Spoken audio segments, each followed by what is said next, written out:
President Morsi claims sweeping powers in Egypt. Meanwhile, supporters and protesters take to the streets in Cairo.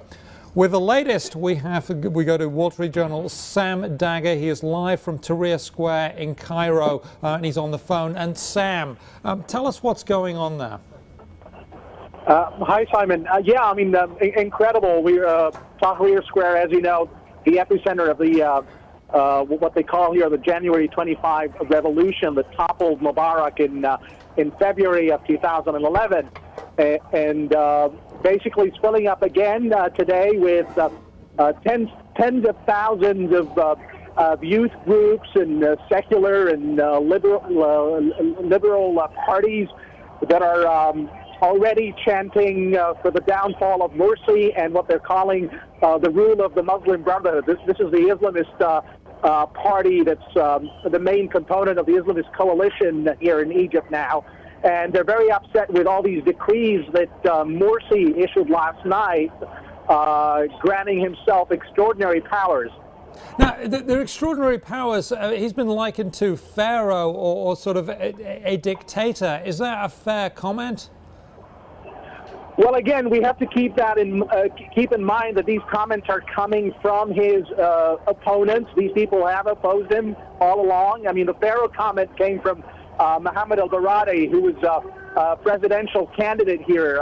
If you recall, he was one of the presidential candidates, and obviously these people have been butting heads with Morsi and the Islamist coalition here for a while now.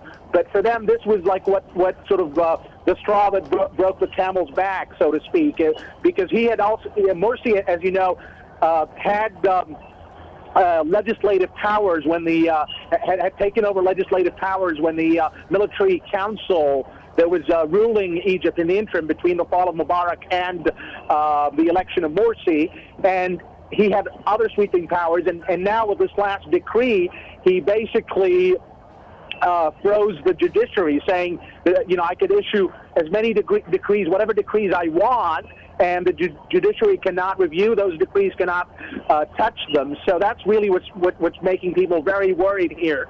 And the main one of the main newspapers here today headlined Morsi, quote unquote, temporary dictator. So I mean, you can imagine the level of anger and rage here. But I mean, the fear is that this is a power grab by the Islamists, and that's been an ongoing theme here for a while now. But from the Morsi camp, and also from Morsi himself, is that what they're doing is they're trying to preserve, the January 25th revolution, which they feel is being threatened by, former regime loyalists. And there is some truth to that, because all the judiciary are appointees of Mr. Mubarak.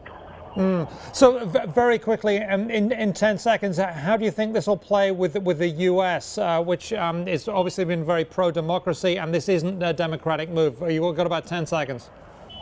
Sure. I mean, obviously, an Obama official said they were stunned by this, and this is really, really bad for the U.S. because this comes on the heels of Clinton's visit on Wednesday to meet with Morsi and basically to push him to broker a peace deal between Israel and the Palestinians in Gaza. So this really looks very bad for Washington.